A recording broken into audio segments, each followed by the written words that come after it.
Students, आज हम पढ़ते हैं बीकॉम फर्स्ट सेम का जो हमारा सब्जेक्ट है वो है हमारा business communication. And business communication में अपना जो टॉपिक चल रहा था वो चल रहा था रिपोर्ट। जो अपना टॉपिक है इसके कई टॉपिक्स इससे पहले वाली वीडियो में कंप्लीट हो चुके हैं, इसकी डेफिनेशन वगैरह तो आप लोग पिछली वीडियो जाकर देख सकते हैं जिससे आपको कोई भी टॉपिक मिस ना हो। आज की वीडियो में हम आपको पढ़ाएंगे रिपोर्ट का प्रारूप लेआउट। तो सबसे पहले आप लोग को बता दें थोड़ा सा रिपोर्ट के बारे में, उसके बाद अपन आगे बढ़ते हैं। तो रिपोर्ट क्या है? रिपोर्ट का मतलब होता है किसी काम के, देखो रिपोर्ट बहुत सारे प्रकार की होती है। जैसे आप लोगों का फॉर एग्जाम्पल रिपोर्ट कार्ड भी होता है, शिकायत पत्र भी होता है, आवेदन पत्र भी होता है, और किसी काम को करने के बाद जो उसका स्पष्टीकरण निकलता है, सत्यापन निकलता है, उसको भी अपन रिपोर्ट कहते हैं। तो रिपोर्ट के जो टाइप्स होते हैं वो बहुत होते हैं। अपन किसी भी प्रकार के काम को करने के बाद उसकी एक रिपोर्ट तैयार कर लेते हैं, स्पष्टीकरण तैयार कर लेते हैं, कितना नेगेटिव है कितना पॉजिटिव है। तो वो चीज भी हमारी किसमें ऐड होती है? रिपोर्ट में ही ऐड होती है। तो रिपोर्ट की सीधी सी बात है कि जब भी हम किसी काम को करने के बाद उस काम का जो स्पष्टीकरण है वो प्राप्त करना चाहते हैं या करने के बाद किसी को देना चाहते हैं, तो वही स्पष्टीकरण हमारा रिपोर्ट कहलाता है कि कितना पॉजिटिव है और कितना नेगेटिव है। जैसे आप लोग कोई बिजनेस कर रहे हैं, छोटा सा भी बिजनेस कर रहे हैं, आपने बिजनेस किया, उसके अकाउंट्स तैयार किए। अब अकाउंट्स तैयार करने के बाद आप अकाउंट्स को जांच कर रहे हो, आप उसका ऑडिटिंग कर रहे हो कि चलो ठीक है कितना सही है कितना गलत है। तो जांच पड़ताल के बाद आप एक रिपोर्ट तो तैयार करोगे कि कितना हमें लॉस हुआ था, कितना हानि हुई, कितना नेगेटिव कितना पॉजिटिव जो भी होगा। तो वही सब चीजें हमारी क्या होगी? रिपोर्ट। उसी को क्या कहेंगे? रिपोर्ट। अब अपन पढ़ेंगे रिपोर्ट का प्रारूप लेआउट। तो सबसे पहले इसमें शीर्षक होता है। शीर्षक यानी क्या होता है? टाइटल। मतलब जो रिपोर्ट जिस चीज की रिपोर्ट हम तैयार कर रहे हैं, सबसे पहले बड़े बड़े शब्दों में उसका टाइटल लिख देंगे कि इस चीज की हम रिपोर्ट तैयार कर रहे हैं, चाहे कोई बिजनेस से रिलेटेड हो, चाहे कोई काम से रिलेटेड हो। जैसे फॉर एग्जाम्पल आप लोगों ने देखा होगा कि आप लोग जब 10th की मार्क्स, आप लोगों के पास 10th की मार्कशीट होगी, उसमें ऊपर लिखा रहता है ना हाई स्कूल करके, और आपका सन भी लिखा होगा कि 2000 इतने में आपने किया है। तो वो क्या है अपना रिपोर्ट। उसका टाइटल आपको सबसे बड़े बड़े शब्दों में लिख, सब्जेक्ट छोटे छोटे लिखे होंगे, नंबर भी छोटे छोटे लिखे होंगे, लेकिन टाइटल पूरा लिखा होगा और उसके बाद उसका सन भी लिखा होगा। तो जो हमारी रिपोर्ट हम लोग तैयार करते हैं, तो जिस सब्जेक्ट से रिलेटेड अपनी रिपोर्ट तैयार करते हैं, जिस सब्जेक्ट को लेकर अपनी रिपोर्ट तैयार करते हैं, उस सब्जेक्ट का हम टाइटल लिख देते हैं। फिर है हमारा तिथि। तिथि क्या होती है? डेट।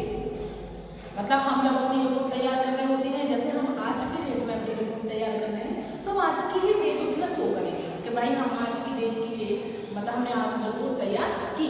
तो डेट हमारी महत्वपूर्ण होती है। टाइटल के बाद हम अपनी डेट भी देख लेते हैं कि जिस डेट में हम अपनी रिपोर्ट तैयार कर रहे हैं उसकी डेट हम उसमें जरूर लिखें। जैसे मैं किसी चीज कोई भी चीज बना रही हूँ तो उसकी डेट लिख दूंगी कि मैं इस डेट में ये रिपोर्ट तैयार कर रही हूँ, या मैंने इस चीज का ऑडिटिंग किया तो इतनी डेट में किया। तो हम अपना डेट का भी याद रखेंगे, तिथि भी रखेंगे। फिर ये हमारा विषय प्रवेश। विषय प्रवेश क्या होता है? जिस सब्जेक्ट से रिलेटेड हम बना रहे हैं उस सब्जेक्ट से रिलेटेड ही उसमें जानकारी डालेंगे। ऐसा नहीं है कि हम अपनी रिपोर्ट किसी चीज की और बना रहे हैं और जानकारी हम 2-4 रिपोर्ट की भी डाल दे रहे हैं, चलो ठीक है साथ में रिपोर्ट बन जाएगी। नहीं, हम विषय जिस सब्जेक्ट को लेकर रिपोर्ट तैयार कर रहे हैं, हम उसी सब्जेक्ट की जो जानकारियां हैं, जो इंफॉर्मेशन है, वही उसी रिपोर्ट में लिखेंगे। फिर नेक्स्ट है हमारा मसौदा। मसौदा क्या होता है? सभी चीजों को क्रमबद्ध तरीके से लिखना। सीधी सी बात है कि जब हम अपनी रिपोर्ट तैयार करेंगे तो सभी चीजों को देखकर, जोड़कर उसको क्रमबद्ध तरीके से लिखेंगे। और अगर मुझे लगता है कि कोई चीज इसमें गलत है तो उसको फिर से चेक करके लिखेंगे। तो ये सब चीजें भी हमें रिपोर्ट में याद रखनी पड़ती हैं कि क्या क्या चीजें हैं और कौन कौन सी चीजें हमें जांच करना है। तो वो हो गया। नेक्स्ट इसमें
तभी वो रिपोर्ट वैलिड मानी जाएगी, है ना।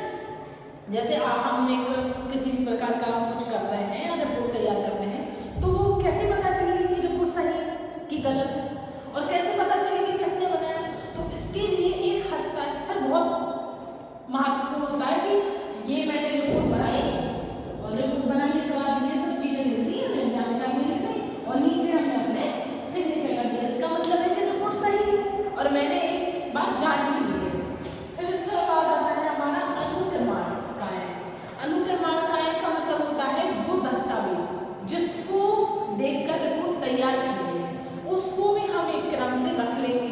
अगर कभी नींद पड़ गई, अभी कभी रिपोर्ट गलत आ गई, तो हम क्या करेंगे, तो हमें फिर से चेक करना पड़ेगा, और हम फिर से चेक करना पड़ेगा तो सारे डॉक्यूमेंट चाहिए पड़ेंगे। क्यों? उन्हीं डॉक्यूमेंट को लेकर तो हमने रिपोर्ट को तैयार किया हुआ है ना। तो ये बहुत मोस्ट होता है कि सभी दस्तावेज को, सभी डॉक्यूमेंट को हम रख लेते हैं। एक बार और हम देख लेते हैं रिपोर्ट का प्रारूप लेआउट। इसका मतलब है शीर्षक, शीर्षक में टाइटल होता है, जिस चीज से बना रहे हैं तो उसका बड़े बड़े शब्दों में नाम लिख देंगे, तिथि डेट लिख देंगे, विषय पेश सब्जेक्ट से रिलेटेड लिखेंगे, मसौदा हर सब चीजों को क्रमबद्ध तरीके से करेंगे, निष्कर्ष उसका कोई ना कोई निष्कर्ष निकलेगा तभी उस रिपोर्ट को माना जाएगा।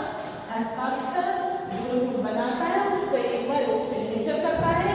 अनुक्रमणिकाएं इसका मतलब होता है कि जिन दस्तावेज रिपोर्ट तैयार कर रहे हैं तो उनको भी हमें क्रमबद्ध तरीके से रख लेते हैं। अब आप लोगों को बता दें कि अभी जो आपको वीडियोस डाली जा रही हैं ये केवल मोस्ट टॉपिक की ही वीडियोस बन रही हैं और मोस्ट टॉपिक की ही हम वीडियो को डाल रहे हैं। तो आप लोग अपने नोट्स तैयार करते जाएं जिससे आपको परीक्षा के समय में किसी प्रकार की कोई भी दिक्कत नहीं आए, है ना। तो अब आप लोग नोट कर लीजिए, फिर अब आपको आगे बढ़ाते हैं। Thank you.